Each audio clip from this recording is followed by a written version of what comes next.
What's up, snake fans? Dave Palumbo here for Muscle Serpents Daily, and I've been kind of peppering in videos from the Daytona Reptile Breeders Expo with daily stuff here. So I am going to go today into the snake room, and we're going to show you some. We're going to be cleaning some big boas, so I'll probably show you some of the big boas I have and some of the cool females that we potentially could be breeding for the upcoming boa season. I'm also going to show you, I think we had a clutch hatch out in the incubator, so we're going to show you a little ball python clutch.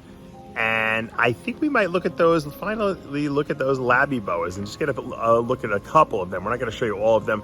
Some are actually up on Morph Market, so if you guys are looking for Hypo labby boas, which are the Labyrinth, or any kind of crystals, which are the super labbies, they're blue-eyed Leucistics. They're one of the most breathtaking boas you'll ever see.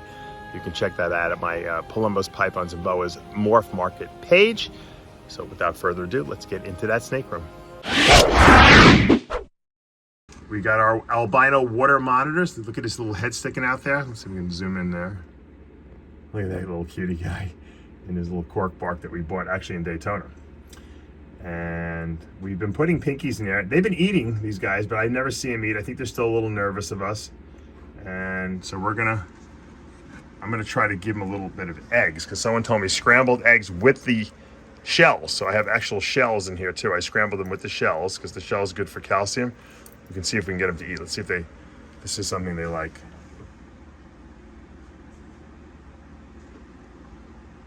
I bet if I leave them in here and we leave the little area here, they'll probably eat them. All right, I'm gonna put some in their little bowl here, and we'll come back and see if they ate it. They already ate 2 pinkies today, so the probably here are fuzzies. So there it is. They're eating better than I am. Those are actually omega-3 eggs too, which are the healthier eggs. And they got shells for calcium, although I probably wouldn't want to eat the shells myself. You know, hey, monitors need calcium. Good way to get calcium. All right, I wanted to show you this really special, awesome snake. This is a banana, orange dream, enchi. What else did we say it was? Het pied. And it's probably one of the nicest bananas I've seen. And the amazing thing is it came from a male maker, but it's a female. Now. Leopard too. Oh, leopard, that's right, leopard, sorry.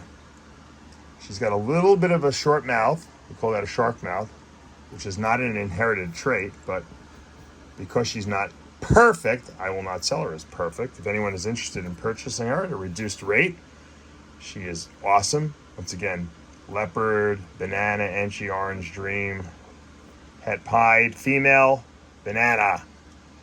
Can't get much better than that. Hit me up, contact me. I will make you a special deal. I know I'm gonna probably get a lot of people contacting me, but that's okay. First come, first serve. She's awesome. She's a good eater, right, Pop? She eats like a maniac. She's got a nice big mouse in her belly right now. And she's ready to go. All right, guys, a little quick update on my Matamata turtles. As you can see, for turtles that don't bask, they're basking, although there's no basking light. Yeah, they just like to sit on the platform on the top. So that little platform we built up for them, it worked like a charm. You can see the little guppies there. They've been knocking off the guppies every day. I've been feeding the guppies they're eating right now.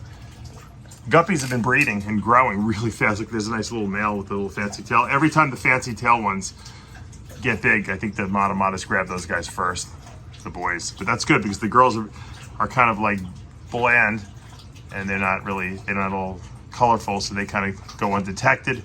They breed, they really, they have all their babies, and then the babies grow up. So far we have an ecosystem here that's been taking care of itself pretty much. There's plenty of hiding spots for the baby guppies. Look at this little pregnant one right there. And I haven't had to buy any guppies yet, except for the first load I got. And they've been just kind of breeding on their own, so that's kind of cool. There's another little male, fancy little male. So we'll see what happens. We'll keep. See that? There's my little platform that the Matamata is sitting on, kind of just chilling out there. He's like the king on his throne right there. Speaking of which, you guys catch the new House of Dragons, Game of Thrones. Good movie, or good series. I'm excited. All right, let's take a look at some more snakes. right, guys, we're doing a little cleaning, Pablo and I, today. I'm back on my scooter because my foot is probably going to need another surgery on it because I have some bone chips and some crazy stuff in there going on. But that's another story. This albino sterling has gotten so big. I'll tell you something. The sterling line, that sterling gene, is a very big boa. Every one of my sterlings, I have the Russo red pastel sterlings. I have the albino sterling. They all get really thick and long. I mean, maybe not that long, but they're really, really thick looking. This girl is girthy. What year is she? Is she 18? I think. 18? Yeah, she's an 18, and she's just really gotten in the last year. She had a litter 2 years ago. We're going to breed her this year probably. And she's got some really nice size she put on. I really don't even feed her that much, to be honest with you. She never gets more than a big rat, and probably every other week. And she's put a lot of good size on. So, if you look at the coloration of these, are really, really nice. I have 2 females for sale from her litter 2 years ago. If you guys look on my Morph Market page, if you guys want to get into this, and they're probably Sunglow sterlings, which means they have the Hypo gene in them because the male was a Sunglow sterling. She's just a regular albino sterling, and obviously double recessive, and the babies have the extra Hypo gene in it. But I love this girl, so I wanted to just show her off how she's putting on some really, really nice size here. All right, while we're cleaning here, I figured I might as well show you my beautiful Scoria girl, who I'm surprised did not go this year. She is big. She's got stretched skin. I mean, maybe she will still deliver. She's not sitting on a hot spot. She's not exhibiting any signs whatsoever of having any babies in there. So I can't believe she would actually go. But she looks, I mean, her scales are stretched, but she's still eating pretty vigorously. I still have a male in with her, believe it or not, just because I haven't seen any activity to warrant taking the male out. I'm afraid I'm going to miss the window, so to speak. And she's gorgeous, this girl. This is my first Scoria I ever had. She's had a really nice litter, about maybe 3 years ago now, 2.5 years ago. And I thought she was going to go this year, and she doesn't look like she did. So now we'll try to breed her again at the end of this year. We'll keep continuing to breed her. I got her in with a fire. I love Scoria fires. I thought that would be a nice matchup. If these guys don't go, I might put a different male in with her. Maybe he just. I mean, they seem to be compatible. I just don't really see any breeding action with them. Look at this girl, you know. And she's probably, you know, people always ask me about Scorias and do they have any kind of like wobbles. Some do, some don't. This girl's solid. She's never seen a single, you know, wobble or tremor from her. And, she's really strong. This girl, she's got some really good mass on her body. Talk about body bone. We call her a freak because she's a freak of muscular nature here. All right, say goodbye to everyone. All right, guys, another big female snake that's choking me out here. This is my Eclipse head albino. So this is a motley leopard being recessive, motley and complete dominant. When you mix them together, you get this chocolatey, solid black snake. Love our Eclipses, and I produced this girl a number of years ago. I'm going to hopefully try to breed her this year. She's also het col albino, really, really nice looking. Some of these, you know, I don't know if I like the colors when they get a little. This one really looks nice. She stayed really dark. She's got that nice dark chocolatey look. She's got that beautiful leopard head with the black eyes, black tongue. And she's got nice body mass on her. The trick is I don't even know what to breed her to. I have a couple of options, but I got to think about it. Remember, you can't breed anything motley to this because super motleys are not really viable snakes. They live a little bit, but they're not healthy. So you don't want to ever breed motley to motley, for those people who don't know. So I got to breed something non-motley to her. I'd like to breed something that has maybe albino and leopard potential in it because she is het albino and she is visual leopard. So I haven't really figured out what I'm going to use yet. But something. I might even just like go labby to this girl or something like that. Something like completely off the grid that you wouldn't suspect, and just bring some new blood into these leopard albino stuff. The leopard albinos I find are a little inbred. You know, sometimes you'll get albinos that have some weird eyes or eye problems. So I might just outbreed this girl just to something like completely random in my collection. See what we get, but you can see, look at that nice iridescence she's got.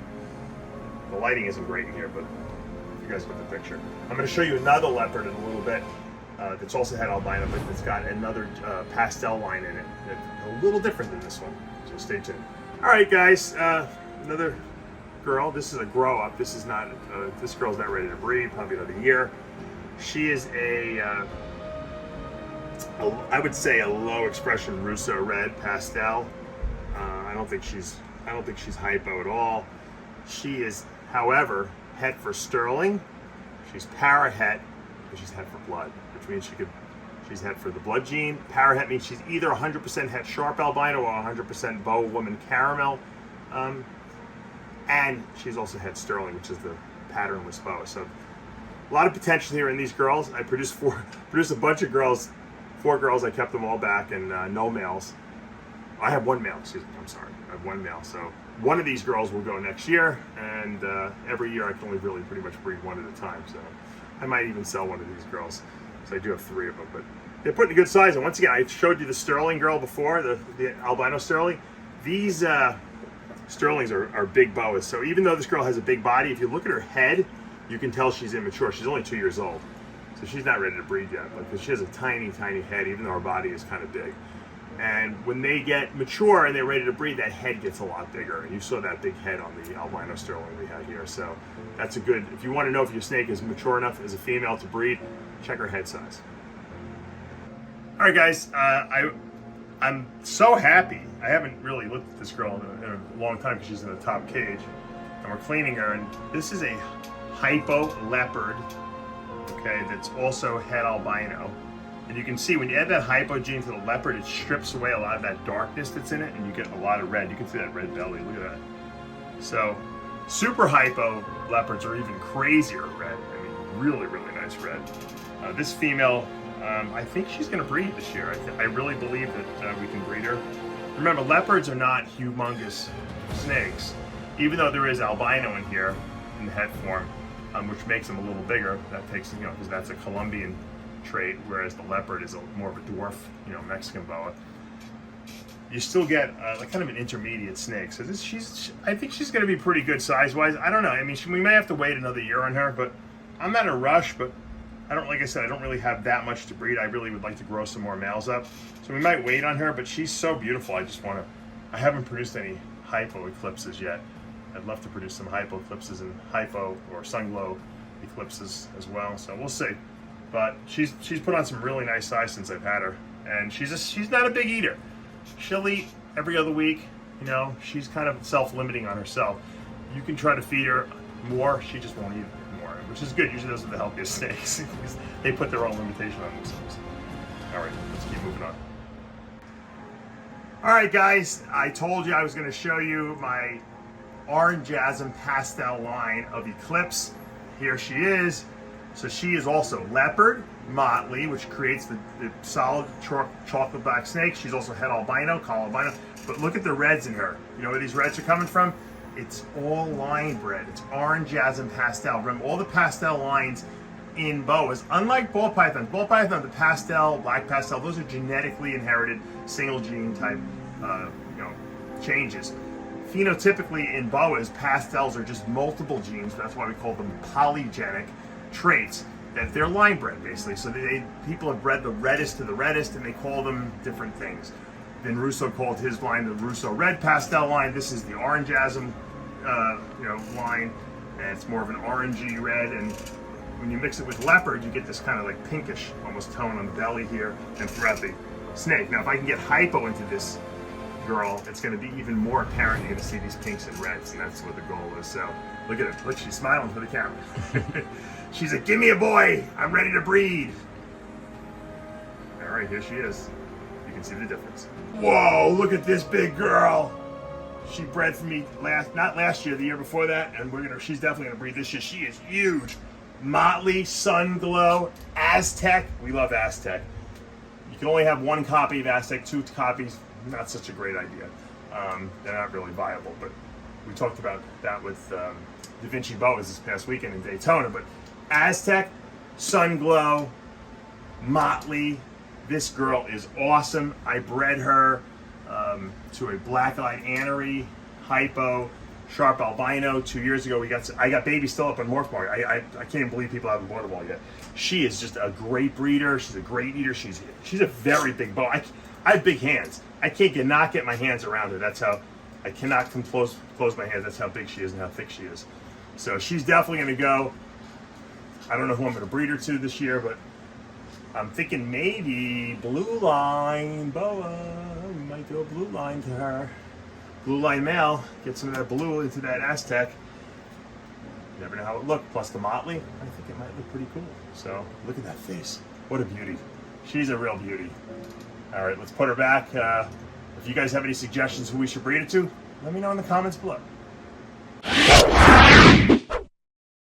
All right, guys, we're IDing some labbies, and that is labby boas, labyrinth boas. I think this one is a jungle labby, hypo. Little male, little boy. Looking really cool. We're going to be putting a bunch of these up. I have a few up on Morph Market now, but there'll be more going up over the next couple days, so keep your eye out. Look at this little female. What a weird looking labby. It almost looks like it's not hypo, but it's got striping. I mean, maybe there's jungle in here. This is like a weird, look at that crazy head spear going into that like stripe down the back where the neck connects with the head. That's really bizarre. I just haven't seen too many labbies that look like this. Very interesting looking. It's almost something like you want to keep because it's so weird looking. Doesn't look like any of the other labbies, but that's the labby gene is just does that. It's a very offbeat gene. Everything looks a little different, and obviously what makes the labby gene so amazing is that when you have the super form, you have the crystal, and that crystal is a blue-eyed Leucistic, which is just spectacular. All right, here's a crystal. This is a super labyrinth. It's a blue-eyed Leucistic. You can see it's white and pink. Everything's pink, you know, and probably hypo. I don't think it's super hypo because the super hypo is Pablo can pull super hypo out. They have like a single line down its back. I think I produced the first super crystal boa back in 17, and it actually wound up in Vin Russo's book. So thank you for that, Vin, even though you spelled my name wrong.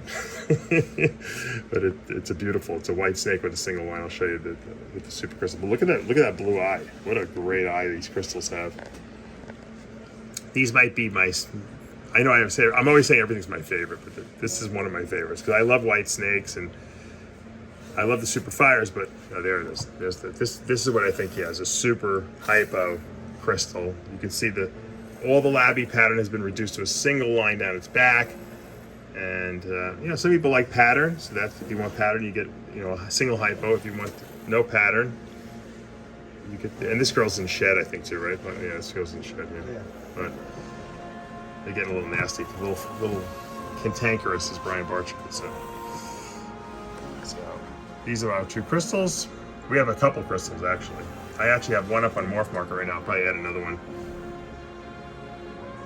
I think these might be the first time anyone really offered crystals for sale. I know one of my crystals that I sold in 17 got resold. I believe Donald Rollins has him. Him, I should say. These are my original dragons. Now I have real water dragons, water monitor dragons. Look at these guys. How cool are these guys? They're looking to bite the crap out of me, but I'm not going to let that happen. I wanted to show you the blue eye. Oh, this one's in shed, yeah. This one's not, let's see if we can get at this one. Oh, there it is. Look at that blue eye.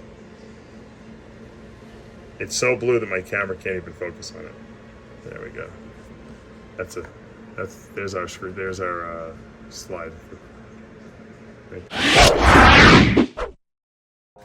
All right, I have my beautiful Sharp Albino Motley Key West. Key West being that ladder tail. Motley and Key West look really good. They get a really nice striped tail. This female is a 2015 or 16, I should say. She is absolutely ready to breed. She really doesn't fit into my breeding projects. I'm kind of like starting to sell off some stuff that I'm not utilizing. She will make a great breeder. She has not bred in 2 years. Gave her time off. So if anyone is interested in this beautiful girl, you want to get Key West, Motley, Sharp Albino into your projects, she's the girl for you. I'm going to put her on my Morph Market page, so you guys can check her out there. You can contact me directly. And once again, she's got some nice size. She's very mature, very tame also. Super, super chill.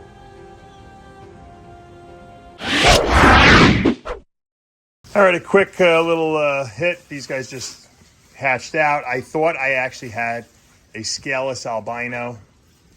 I believe it was this one's head stuck out, and it was so missing so many scales that I thought I hit a scaleless albino. I was so excited, and then it hatched out, and it wasn't scaleless. it was only scaleless head albino.